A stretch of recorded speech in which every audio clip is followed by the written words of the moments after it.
Bienvenido a un nuevo contenido de Uninorteco. No olvides suscribirte a nuestro canal.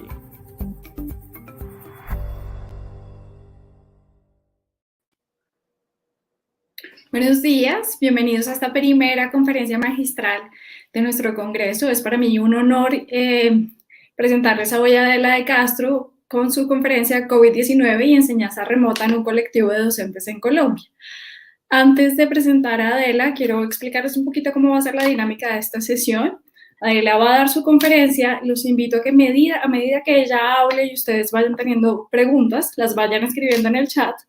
Y al final de la charla, yo voy a amarrar y vincular todas estas preguntas y se las iré haciendo a Adela, como teniendo una conversación a partir de las inquietudes que ustedes escriban. Entonces, desde este momento está abierto el chat para que escriban todas sus preguntas, inquietudes, comentarios y al final se las haré a Adela. Adela de Castro es docente e investigadora del Departamento de Español de la Universidad del Norte. Es autora de libros de texto, materiales educativos y artículos académicos relacionados con la comunicación organizacional, la escritura y la comprensión lectora. A lo largo de su prolífica carrera se ha desempeñado además como editora de la revista de educación Zona Próxima, coordinadora de la Unidad de Innovación e Investigación del Centro para la Excelencia Docente CEDU, entre otros. Y ha sido ganadora del Premio Internacional Ignacio Chávez Cuevas de la Academia Colombiana de la Lengua, y no puedo dejar de mencionarlo, coordinadora y organizadora de este maravilloso congreso. Ha sido un trabajo titánico y cuyos resultados estamos viendo, que es maravilloso. Adela, un placer tenerte acá. El micrófono es tuyo. Bueno, muchas gracias, Pilar, por esta bienvenida. Les voy a pedir un momento mientras comparto pantalla y comienzo mi intervención. Entonces, tengo que compartir por aquí, compartir la pantalla.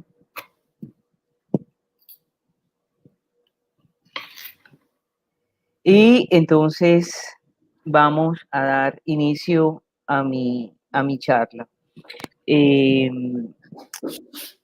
Mi conferencia se llama COVID-19 y enseñanza remota en un colectivo de docentes de Colombia. La investigación la estamos adelantando porque no se ha terminado. Los docentes Gustavo Larrota y Ricardo González Ternera del Departamento de Psicología, Natalia Álvarez y Ana Carolina Moreno, psicólogas ya graduadas e investigadoras independientes, y yo, Adela de Castro, del Departamento de Español. El COVID-19 se inició una línea de tiempo acerca del COVID. En el 2019, el 30 de diciembre para ser exactos, China informó a la Organización Mundial de la Salud sobre un grupo de pacientes con extraña neumonía. El 1 de enero, la Organización Mundial de Salud declaró el estado de emergencia en la provincia de Wuhan, China. Y el 4 de enero del 2020, esta organización declara la existencia de una cepa del SARS-CoV que llamó COVID-2 o COVID-19 porque se generó en el 2019. Luego, el 10 de enero, la Organización Mundial de la Salud publicó orientaciones hacia el público acerca de este nuevo virus, y el 12 de enero China publicó la secuencia genética del virus. Luego, el 13 de enero, se confirmó el primer caso de COVID-19 fuera de China. El 30 de enero, la Organización Mundial de la Salud ya confirma 7.818 casos en diferentes partes del mundo. El 6 de marzo se confirmó el primer caso de COVID en Colombia. El 11 de marzo, la Organización Mundial de Salud proclamó o declaró que era una pandemia lo que estábamos viviendo, y a partir del 13 de marzo comenzaron las cuarentenas a nivel mundial. Un dato sacado directamente de la Organización Mundial de la Salud. Entonces, nosotros nos dimos cuenta que en ese entonces la pandemia tendría un impacto severo tanto en la vida emocional, las relaciones humanas, la educación, el comercio y la industria, pero principalmente en las tres primeras. A finales de marzo, quienes provienen de entornos privilegiados pudieron tener acceso más allá de las puertas cerradas de las escuelas a oportunidades alternativas de aprendizaje que hicieron más amplias las dificultades y la brecha digital en nuestro continente. La gráfica que les estoy mostrando fue extraída directamente de un simulador que tiene la UNESCO sobre los millones de niños y estudiantes que se han visto afectados por la pandemia. Esta gráfica que está en pantalla es la muestra de los 761.954.399 estudiantes afectados a 16 de marzo en todo el mundo, lo que implicaría el 43,5% del total de alumnos matriculados en todo el mundo y el cierre de 109 países. Ese mismo año, en Colombia, ese mismo día, perdón, en Colombia se vieron afectados 12.842.000 estudiantes, de los cuales 6.408.000 eran, son 6.433.000 son hombres. Allí pueden ver la discriminación entre estudiantes de primaria, estudiantes de preescolar, de primaria, de secundaria y universitarios. Esto es la misma fecha, 16 de marzo del 2020. Pero ya el 30 de marzo, fíjense cómo se ha extendido esta pandemia en el mundo, y el 30 de marzo del 2020, 1.450.430.123 estudiantes en el mundo estaban siendo afectados por el COVID, por los cierres de escuelas debido al COVID-19. Eso quiere decir que eran el 82,8% del total de alumnos matriculados en todo el mundo. Y son, en este caso, 167 países en cuarentena. Ahora bien, a partir de marzo del 2020, el gobierno colombiano expidió una serie de decretos y medidas para regular la vida nacional.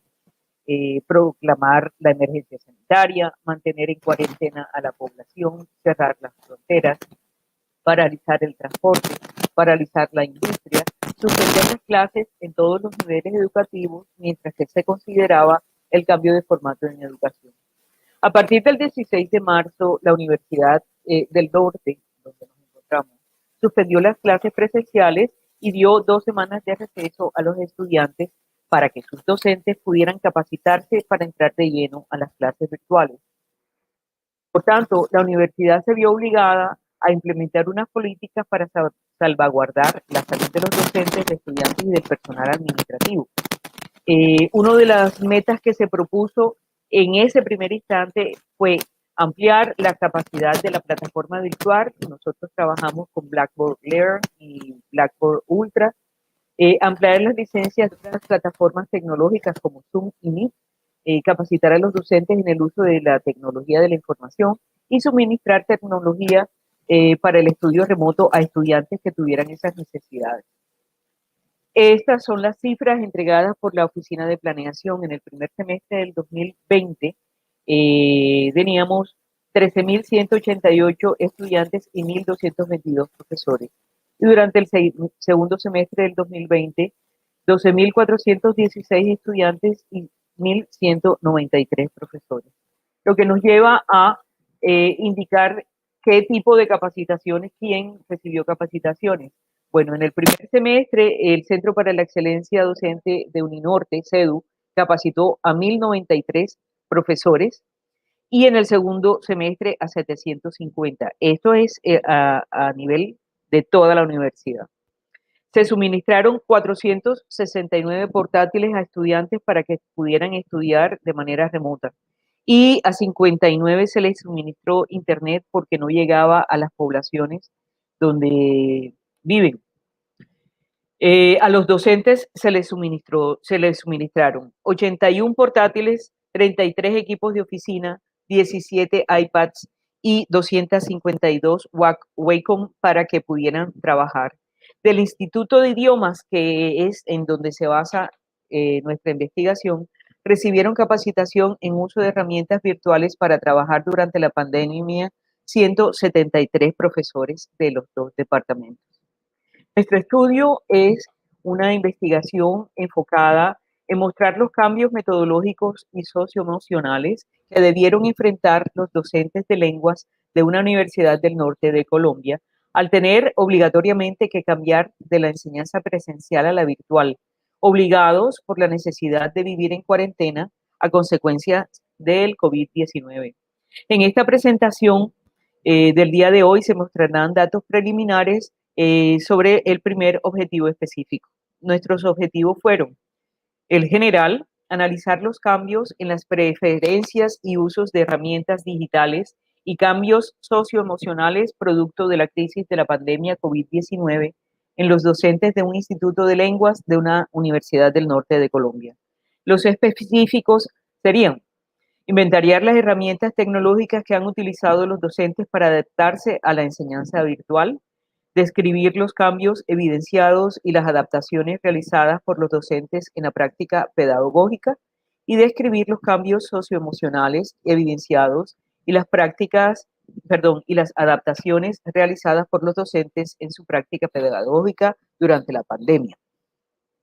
Ahora bien, entrando en la revisión de literatura, lo primero que tenemos que tener en cuenta es esta visión global de lo que son las pandemias en el mundo. Esta no es la única pandemia que ha azotado a la humanidad, hemos tenido muchas. Esta es una visión desde la pandemia, la peste antonina del año 165 hasta nuestros días. Nótese que hubo 3 pandemias llamadas Cocolistli, una en 1519, otra en 1545 y la tercera y última en 1576, que asoló la población indígena de Centroamérica. Murieron alrededor de unos 60 millones de indígenas. Entonces, el mundo ha estado a lo largo de la vida humana, se han producido diversos tipos de pandemias, pero noten que a partir de 1600 las pandemias se suceden un poco más rápidamente. Entonces, desde esa peste antonina del 165 se tienen noticias acerca de las pandemias. Los registros de ninguna de estas pandemias que les mostré en la diapositiva anterior dan cuenta de lo que sucedió en la educación en esos momentos aciagos. O sea, solamente se tienen registros médicos de lo que ha sucedido, pero no se sabe más nada acerca de lo que ha sucedido, ni siquiera con la pandemia de 1918, mal llamada de la fiebre española. Ahora bien, sin antecedentes históricos acerca de una pandemia de esta magnitud, lo último que se sabe es sobre la pandemia de la gripe española en 1918. Lo único que sabemos es que se paralizó la educación, pero no sabemos qué se hizo. La única información que tenemos es médica. Entonces, la generación de conocimientos en torno al impacto que tiene una pandemia en la vida cotidiana, los usos y la metodología de enseñanza de los docentes es primordial. La información que nosotros estamos generando en este congreso precisamente es primordial porque va a ser una de las primeras que están saliendo al mundo acerca de qué sucede y qué hacemos durante una pandemia. Los docentes tenían que continuar lidiando con estas dificultades ya ahora en el 2020 y 2021, presentadas por los estudiantes ahora en un contexto de virtualidad. Los docentes también tuvieron que adaptarse a los nuevos conceptos pedagógicos y a la forma de impartir sus clases, para los cuales pocos en el mundo recibieron capacitaciones para hacerlo. En particular, los aprendices de los grupos más marginados que no tienen acceso a recursos de aprendizaje digital o que carecen de la resiliencia y la colaboración para aprender por su cuenta corrieron el riesgo de quedar rezagados. Las recomendaciones de la Organización Mundial para la Salud para contrarrestar el COVID-19 iban dirigidas a quedarse en casa, lavarse las manos frecuentemente, adoptar medidas de higiene respiratoria, mantener el distanciamiento social de mínimo 2 metros, evitar tocarse los ojos, la nariz y la boca, solicitar atención médica si se tiene tos seca, fiebre y dificultades para respirar. Así las cosas, a medida que la virulencia del coronavirus asolaba diversas zonas poblacionales del planeta, la población mundial debió acostumbrarse a trabajar y vivir en cuarentena. Conllevó a todo el planeta a plantearse cambios drásticos en la manera de trabajar, enseñar, comprar, practicar deportes y vivir en líneas generales. Teniendo en cuenta las recomendaciones de la Organización Mundial de la Salud, el Ministerio de Salud de Colombia y los epidemiólogos en general, especialmente los de la Universidad del Norte, dieron las siguientes directrices. Los estudiantes se deben enviar a casa. Desde el 16 de marzo se empezaron a capacitar los 1.222 docentes de la universidad para impartir clases virtuales y teletrabajar, los de esta universidad que comprende el estudio. El 23 de marzo se empiezan a impartir las clases virtuales. Así las cosas, los docentes debieron teletrabajar, adaptar la dinámica familiar para trabajar en casa, la distribución del hogar en zonas de habitación y de trabajo, compaginar el trabajo en casa y la atención de la familia y crear espacios de ocio y esparcimiento en el hogar. En este sentido, se puede afirmar categóricamente que la situación de la pandemia ha producido una serie de efectos en la vida humana a escala planetaria, como desde hace años no se veía. Se constituye, por tanto, en un evento de carácter normativo. O sea, a partir de aquí tenemos que plantear unas directrices, sobre todo en el área de educación, que sin duda está transformando las formas en que cada uno de los seres humanos se entiende a sí mismo y se relaciona.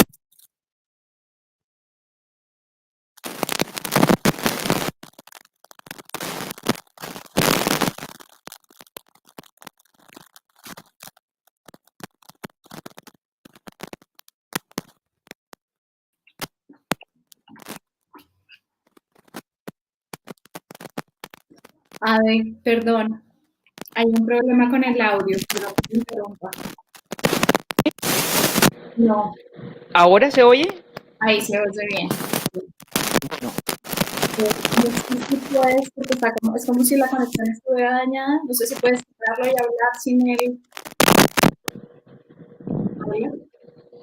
¿Me entienden? ¿Me escuchan? Perfecto. Ahí sí está perfecto. Bueno, retomo esta diapositiva. En este sentido, puede afirmarse categóricamente que la situación de pandemia ha producido una serie de efectos en la vida humana a escala planetaria, como desde hace años no se veía. Se constituye, por tanto, en un evento de carácter normativo. ¿Qué quiere decir esto? Que nosotros estamos sentando las bases informativas y académicas de lo que está sucediendo en una pandemia con respecto a la educación por primera vez en la historia. Así que esto es importantísimo para nosotros. Y están transformando las formas en que cada uno de los seres humanos se entiende a sí mismo, se relaciona con los demás y en general vive y entiende su mundo. Al inicio del confinamiento mundial se pensó que una cuarentena de 2 o 3 meses pararía la expansión del COVID-19, pero en países tercermundistas y con economías emergentes como nuestros países, hay amplios sectores de trabajo que no pueden realizarse con la modalidad teletrabajo, lo que hace que el porcentaje elevado de sus poblaciones que estén flotantes, que tengan una economía flotante y se tengan que lanzar a la calle a trabajar. Es un deber de los investigadores, como todos los que estamos en este congreso, registrar los cambios, el impacto y las consecuencias de una pandemia como esta en la educación, debido a la fragilidad y adaptación humana y a la desigualdad social y a la supervivencia de nosotros como especie. Ciertos investigadores analizaron el contexto de la región y debido a las desigualdades sociales encontraron que si no se capacitaba a los docentes para trabajar remotamente y los gobiernos invertían en infraestructura tecnológica, la catástrofe se ensañaría muy especialmente con América Latina, como en efecto sucedió, ha sucedido y seguirá sucediendo. En este sentido, Astur et al. Y sus socios también encontraron que el distanciamiento social también impactaría en el crecimiento cognitivo de millones de niños y niñas de la región. En esta situación de la pandemia se reveló la precariedad y fragilidad de las instituciones encargadas de velar por las políticas públicas educativas en la región y especialmente en algunos países, confirmando la segmentación educativa para las poblaciones. Velázquez Camacho y Vera Perea hallaron que el teletrabajo también podría representar desventajas para el trabajador, porque, primero, se daría una falta de comunicación directa con la empresa. 2, invisibilidad dentro de la organización. 3, horas de trabajo extendidas, más de 8 horas. Se superaban a 12 a 16 horas al día.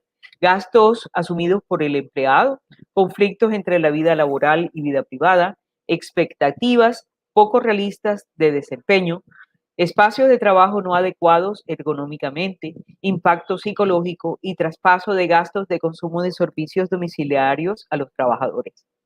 Equilibrar los roles personales y profesionales es un desafío para los profesores, pero la impartición de cursos en línea con protocolos de trabajo en casa y la ubicua actividad relacionada con el trabajo en línea crea una falta de límites físicos, temporales y psicológicos entre la escuela y el hogar. En muchos casos, los maestros tienen personas significativas que comparten el mismo espacio y o tienen sus propios hijos que también necesitan atención y apoyo para estudiar. En el momento se desconocen las consecuencias a largo plazo para los profesores y la enseñanza de idiomas. Incluso mientras diseñamos esta presentación, estos desafíos persisten para muchos en todo el mundo. El paso del tiempo se está convirtiendo en un factor estresante que desafía las capacidades de las personas para persistir en condiciones descritas como un trauma en ciernes.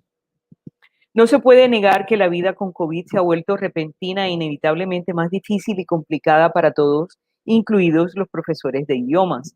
Esta es un área que apenas comienza a ser investigada asociada a los acontecimientos mundiales. Apenas se empieza a estudiar las consecuencias del coronavirus SARS-CoV-2 en los cursos de idiomas de lengua materna y de lengua extranjera. Este estudio, entonces, hablemos ahora de la metodología. Este estudio es una investigación con enfoque mixto. Para el caso particular del presente estudio, se decidió realizar el trabajo a través de 2 estrategias de recolección de información.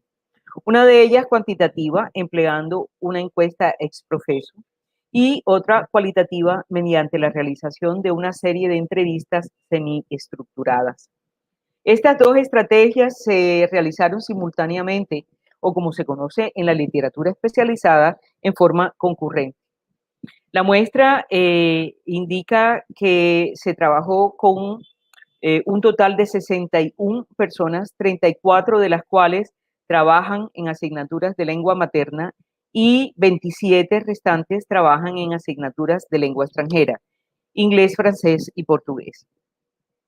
En cuanto a la muestra, el nivel educativo, el 90,16% tiene maestría y el 9,84% doctorado.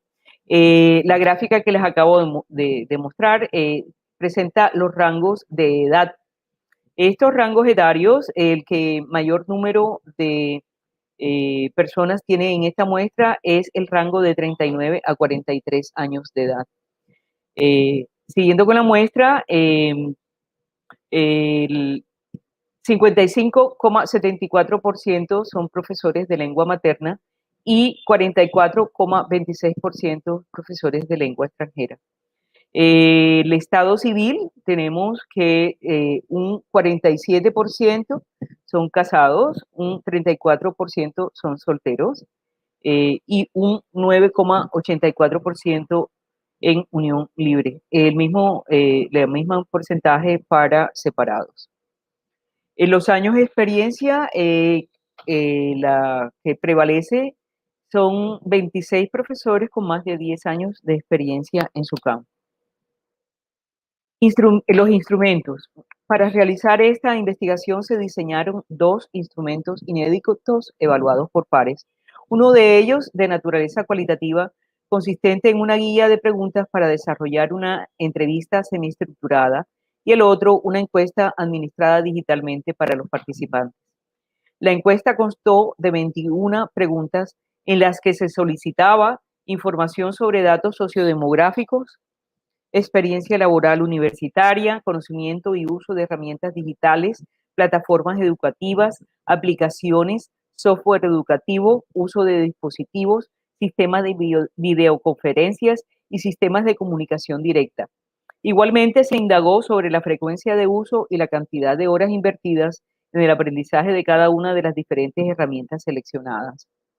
La encuesta se realizó con el software con el software de análisis de datos para ciencias sociales Power BI, mientras que la encuesta se está analizando todavía con el software para el análisis de datos para ciencias sociales Atlas TI.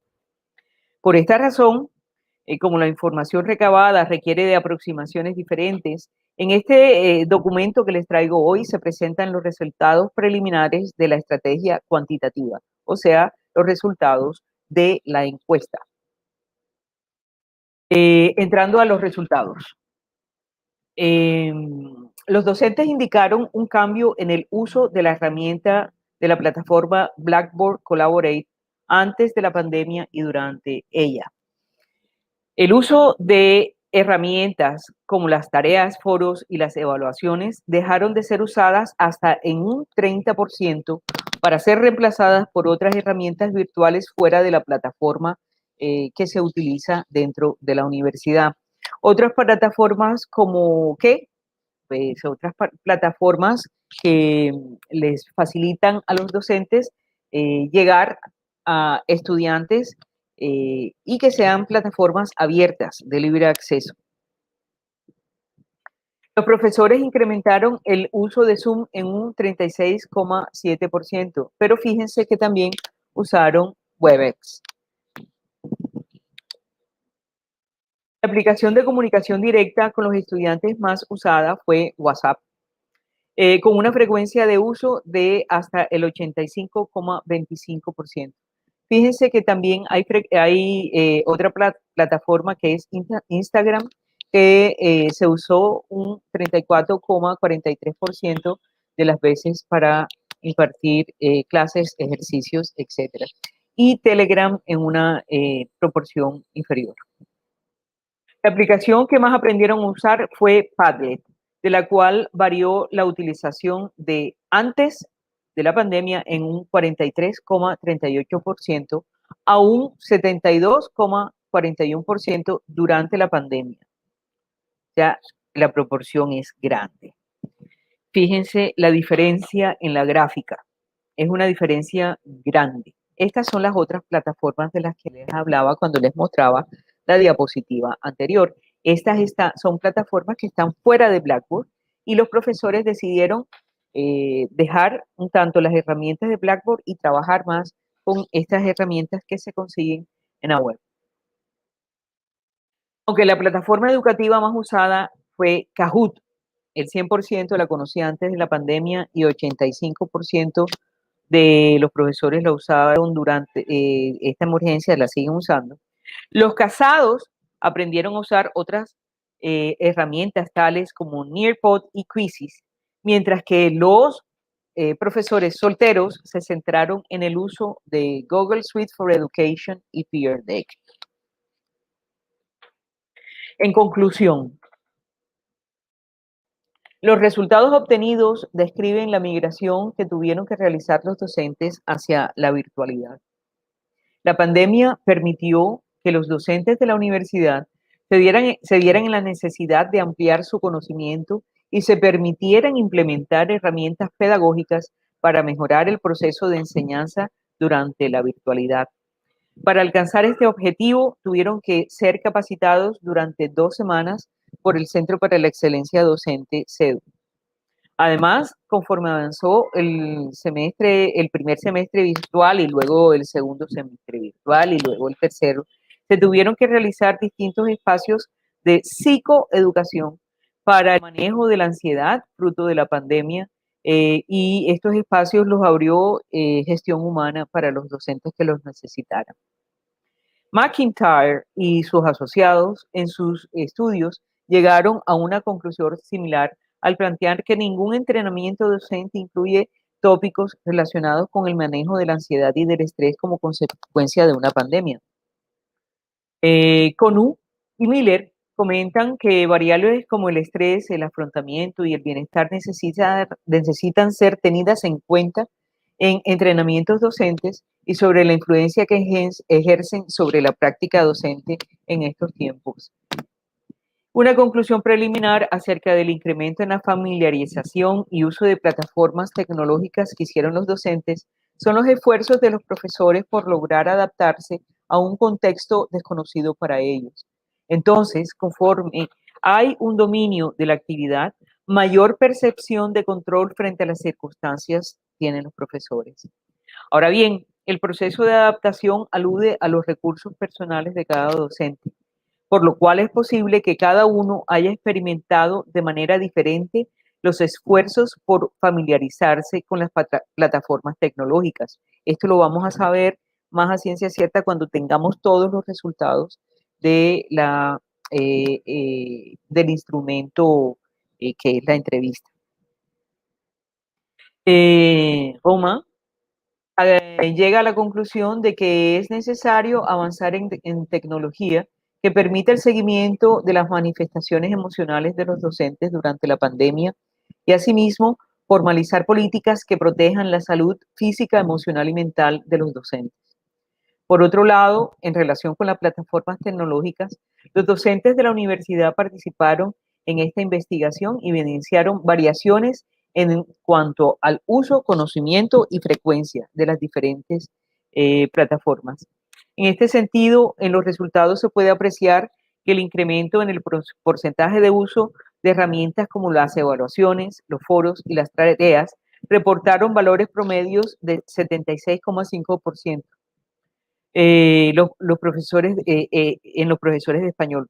Pero en los profesores de lenguas extranjeras, los porcentajes fueron diferentes.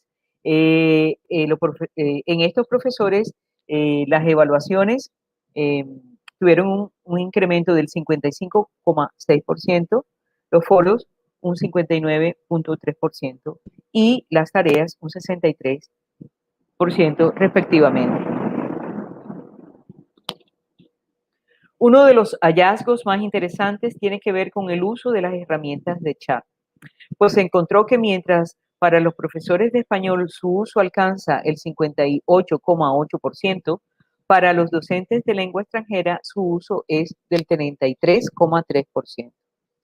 A los profesores casados les ha costado más trabajo aprender el uso de herramientas como las evaluaciones y el antiplagio de Blackboard, mientras que a los solteros les ha resultado más difícil aprender el uso de bases de datos, aplicaciones como Canva, Socrative y plataformas educativas como PeerDeck. Por otra parte, los docentes de lenguas extranjeras tardaron más tiempo en aprender el uso didáctico de herramientas como las evaluaciones de Blackboard, Meet, Teams y aplicaciones como Canva, Mentimeter y Socrative. La herramienta que más demoraron en aprender a utilizar los docentes en general fue la evaluación de la plataforma Blackboard. Una diferencia encontrada en el uso de las distintas plataformas educativas es que los docentes catedráticos y de medio tiempo reportaron utilizar más este tipo de herramientas que los docentes de tiempo completo. Es decir, los catedráticos y docentes de medio tiempo fueron más versátiles a la hora de experimentar y usar nuevas herramientas. De acuerdo al área de experticia, los docentes de español fueron más versátiles a la hora de usar plataformas educativas comparados con los profesores de lenguas extranjeras. Los docentes de español también disminuyeron el uso de bases de datos y blogs, mientras que los docentes de lenguas extranjeras aumentaron levemente su uso. La pandemia permitió que los profesores se vieran en la necesidad de ampliar su conocimiento y se permitieran aprender a implementar herramientas tecnológicas para mejorar el proceso de enseñanza desde la virtualidad. En este sentido, el incremento en la familiaridad y uso de las plataformas tecnológicas muestra en algún grado los esfuerzos de los docentes para lograr adaptarse a las condiciones de virtualidad.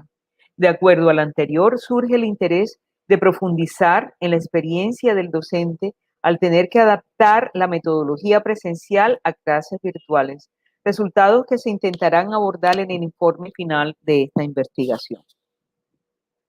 Estas son algunas de las referencias, disculpen el tamaño, me siento como mis estudiantes, ay, la letra está muy pequeña, no se alcanza a ver.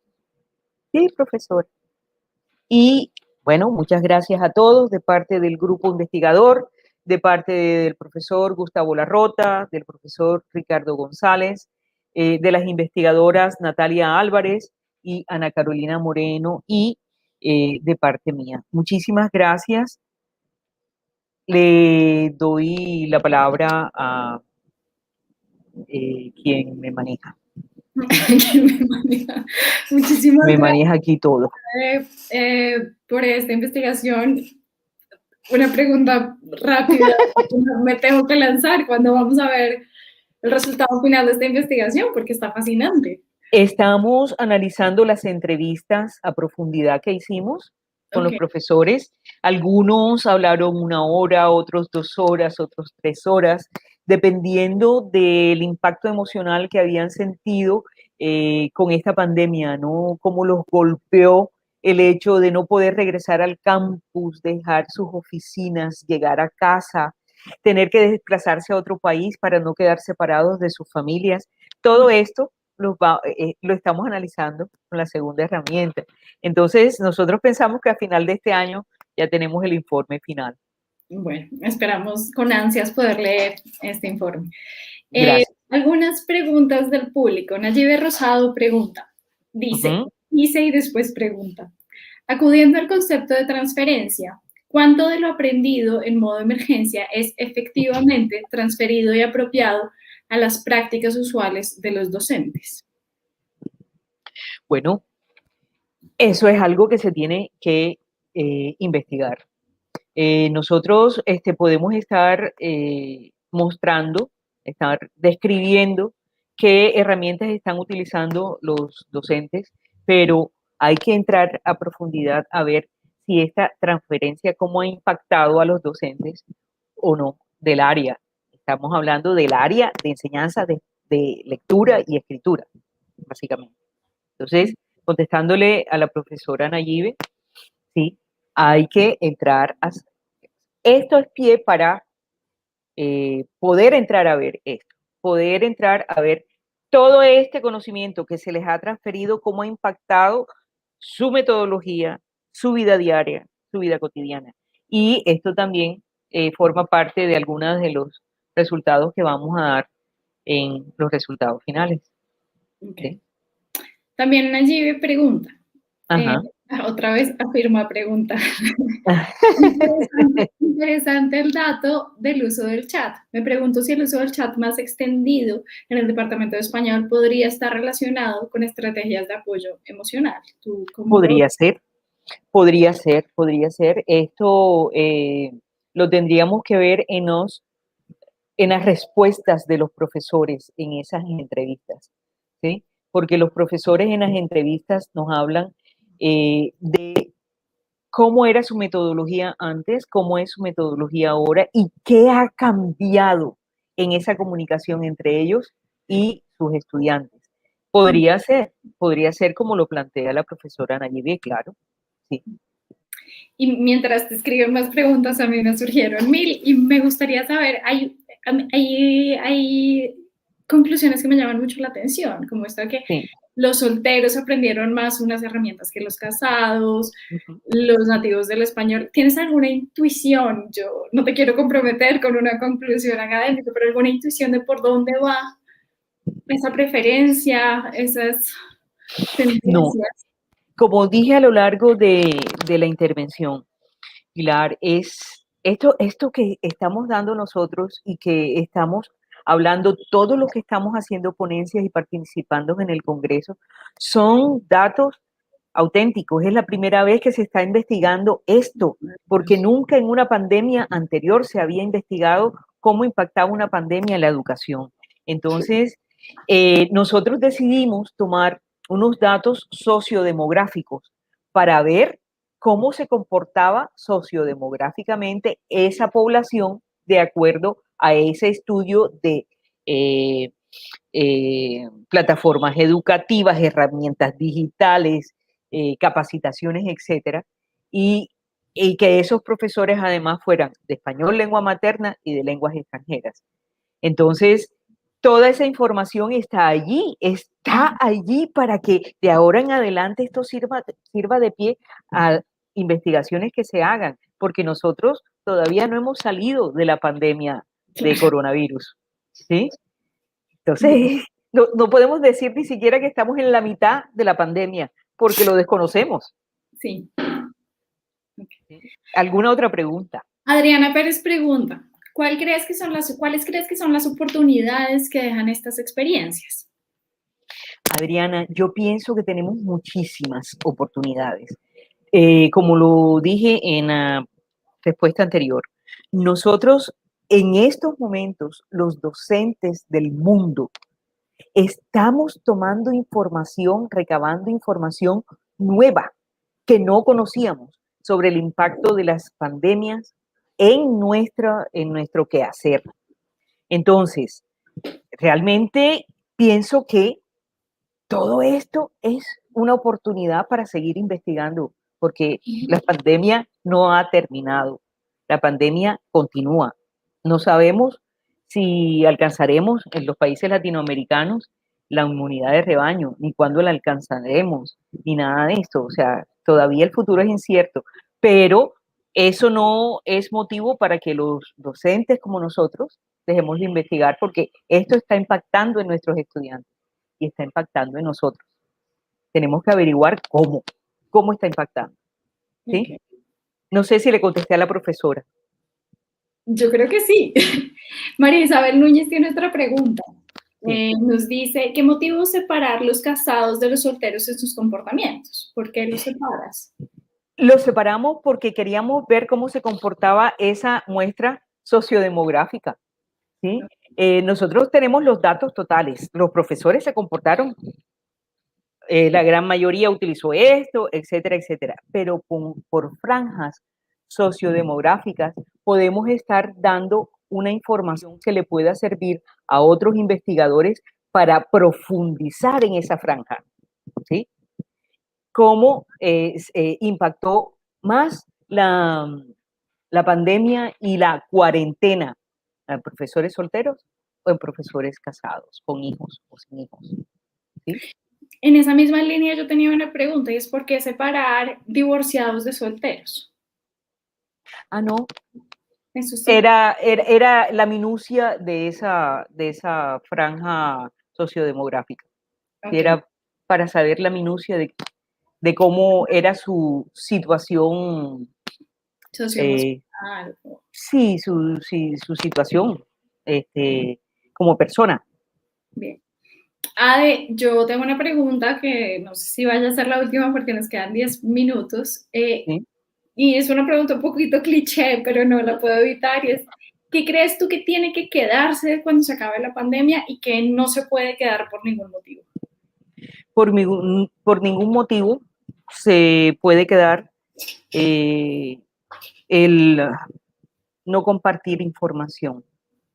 El divulgar información es imprescindible para que nosotros como profesores podamos ayudar a los estudiantes en no quedarse en esa brecha generacional que va a causar la pandemia, ese impacto generacional que va a causar la pandemia en nuestros niñas, niños, adolescentes y adultos jóvenes, porque se puede atrasar una generación.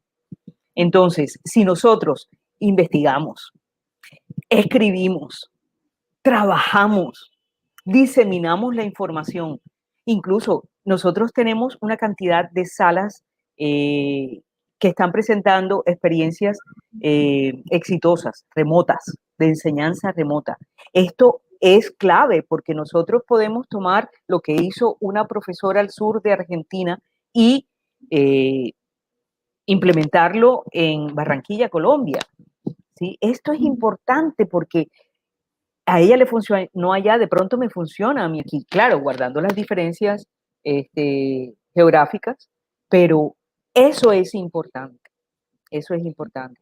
Entonces nosotros, nuestra generación, necesariamente debería generar información que pueda servirle a las siguientes o futuras generaciones cuando impacten otras pandemias, porque la humanidad no se ha librado de ellas. Bien, gracias. Sí. Nayibe Rosado tiene otra pregunta, que ella dice, algunos datos indican el rezago de los estudiantes de secundaria ante la situación de educación remota. ¿Ves que tu investigación puede hacer algún aporte a esos docentes también? En estos momentos, la información que les acabo de suministrar es exclusivamente descriptiva. ¿Sí? Cuando nosotros presentemos los resultados finales, que ya vamos a dar datos del impacto socioemocional de la pandemia en un grupo de profesores, pensamos que esta información, además de ser descriptiva, podrá ayudar a otros profesores en otras instancias, no solo universitarios, y a otras autoridades, como decía uno de Ansur, Ansur indicaba que si uno suministra capacitación a los docentes para que no se vean perdidos en esta migración de la enseñanza presencial a la enseñanza virtual. Si además a esos profesores se les da seguimiento y apoyo emocional, porque la pandemia también los ha encerrado, los ha deprimido, les produce ansiedad, etc. Esos profesores podrán impactar mejor a sus estudiantes y aprender a utilizar otras herramientas digitales gratuitas que puedan utilizar con sus estudiantes menos favorecidos y que puedan tener acceso a través de un simple celular, como está sucediendo con los estudiantes de educación pública en nuestra región. Están recibiendo clases a través de celular, a través de WhatsApp o a través de la televisión, como en los años 50, en las clases por televisión que llegaban a los rincones campesinos, ¿sí? Entonces, toda esa serie de herramientas tenemos que ver cómo impactan en el profesor y a su vez cómo el profesor puede llegar mejor a mayor número de estudiantes para que ese impacto general de la pandemia en ese desarrollo cognitivo de toda una generación no sea tan grave. Y eso me lleva a una pregunta que tiene Lida Esther Vargas sobre los profesores. Lida dice, ¿cómo se relaciona todo este aprendizaje de los profesores con su profesionalización y el impacto en los currículos de las universidades que los preparan? O sea, formar esos formadores, sí. ¿cómo se altera? Sí, Lida, eso es un compromiso que tienen las instituciones que en estos momentos están formando profesores. Ellos tienen que aprender de lo que se está investigando en estos momentos y de la información que se está generando en estos momentos para poder enseñar a los profesores que están empezando a estudiar a ser versátiles, ¿sí? A no quedarse única y exclusivamente con el tablero y la tiza, o la pizarra y la tiza, o con el simple portátil, ¿sí? Hay que ser versátiles. Y esto puede que, y por eso estamos impactando, estas informaciones están impactando, o esperamos que impacten el desarrollo profesional de los profesores, ¿sí? Y que las universidades se den cuenta que hay que hacer un estudio de los currículos, ¿sí? Porque no es lo mismo una clase presencial que una clase virtual, ¿verdad? Ujú. Espero Que haberle contestado a la profesora Lida. Yo creo que sí. Alfredo Hernández te dice, profe Adela, no solo los de la educación básica, en la universidad pública muchos de los alumnos también se conectan Exacto. por Exacto. celular. Y más adelante tuviste un par de reacciones muy bonitas que también no quisiera cerrar la sesión sin que las leamos. Alfredo Hernández te dice, me encanta esa conclusión sobre compartir la información. El maestro debe aprovechar lo que recopile para socializarlo entre sus alumnos. El que da es el que gana. Y por otra parte, Milene Cantillo, a lo cual no sé si tienes que contestar algo. Sí. Le digo al profesor que pienso exactamente lo mismo que él. Okay. Exacto. La información está para diseminarla, para compartirla, no está para guardarla. En estos momentos, el profesor no es el receptáculo de información, no. El profesor es el que tiene que prodigar todo su conocimiento y toda su experticia y todo en los años de práctica para llegar a cada uno de sus estudiantes, sea como sea, ¿sí? Y sí, tiene razón, profesor, hasta nuestros propios estudiantes en universidades públicas y privadas han accedido a la información a través del celular. Uh-huh. Sí. Y Milene Castillo dice, evidentemente la pandemia nos obligó a innovar con herramientas tecnológicas que podían ayudar a un mejor desarrollo de nuestras clases. Por eso importa socializar lo que a cada uno le funciona, que finalmente es el propósito de este congreso. Sí. Lo cual es maravilloso. Y Alfredo dice, compartir con alegría y bueno, mucho por hacer. Bueno, hay varios comentarios muy bonitos. Muchísimas gracias. Muchísimas gracias. Adela. No, gracias a ustedes por escuchar nuestra investigación que empezamos a hacerla a mediados del año pasado, desde la virtualidad, porque ya no estábamos en la presencialidad. Muchísimas gracias por escucharnos. Solamente un consejo para todos que somos profesores. Compartamos nuestro conocimiento y compartamos nuestra experiencia, que le puede servir muchísimo a profesores que apenas comienzan. Muchas gracias. Muchas gracias, Adela, y a todos ustedes los invitamos ahorita a las 2:30 a nuestros microtalleres, a las conferencias de la tarde, a las 4:30. Revisen la programación, está maravillosa. Hoy y mañana, miles de conversaciones más, 60 y pico de conversaciones como esta. Seguro nos van a poner a cuestionarnos y aprender sobre nuestra labor docente. Muchísimas gracias. Gracias a ustedes por la invitación. Que estén muy bien.